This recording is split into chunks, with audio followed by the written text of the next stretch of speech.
Good morning, I'm Steve Johnson. A reminder, you can get our iPhone, iPad, and Android app and watch the Dove News on demand on your mobile app as well as on the Dove Roku channel. In our news today, the family of an American who vanished in Iran nearly 7 years ago is urging the U.S. government to step up and take care of one of its own. An Associated Press investigation reveals that Bob Levinson was on an unauthorized spy operation for the CIA when he disappeared.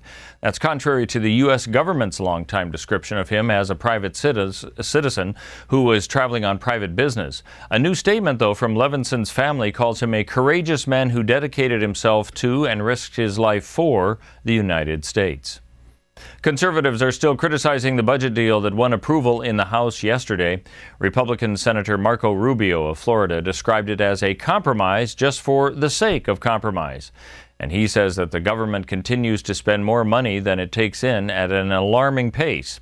Meanwhile, Senate Democratic leader Harry Reid is planning to confer with the Senate's top Republican today to speed up Senate consideration of that measure. The defense in the trial of a Medford woman accused of killing her husband is calling no witnesses on her behalf. Patricia McCallum says she and her half-sister left Chris McCallum alive at his Applegate campsite in November of 2012, but he was gone when she returned for him. The defense claims investigators were lax in their pursuit of other suspects.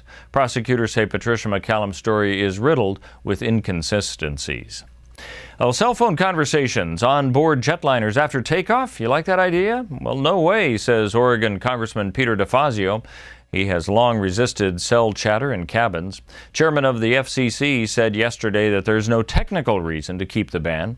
Defazio says texting and internet browsing would be okay, but in a statement he worried about flight attendants distracted in emergencies by perhaps a hot-headed passenger who refuses to end an inappropriate conversation. And Defazio added, imagine being stuck between two passengers who are carrying on a phone conversation. There's absolutely no escape. And he asks the question, how long will it be before a fight breaks out mid-flight? Well, police have broken up what they call a very established transient camp on property owned by the Oregon Teachers Union in Tigard. Work crews were enlisted this week to help clear tents, furniture, and debris. The camp was hidden from view close to the central office for the Oregon Education Association. More than a dozen transients gathered their belongings, and county representatives were on hand to help them find housing. Local restaurants donated food to the workers and transients during that cleanup. Let's take a look at what we can expect on the weather scene as we head into the weekend. For Medford and Grants Pass, partly cloudy skies for the next few days. A high today and tomorrow 43, 44 on Sunday. Lows in the mid-20s. For the Klamath Falls area, mid-30s for today, about 37 degrees, 40 tomorrow with partly cloudy skies. Lows down to 16 tonight. Along the coast in Brookings, partly cloudy skies as well. A slight chance of rain today with a high of 53, 57 tomorrow, 55 I should say on Saturday, 57 on Sunday, lows just above freezing. For Port Orford and Coos Bay, a good chance for rain today, at least possibly with a high of 51, 53 tomorrow, 54 on Sunday. For Northern California and Wairika, partly cloudy skies for the next few days. A high today of 44, 45 tomorrow.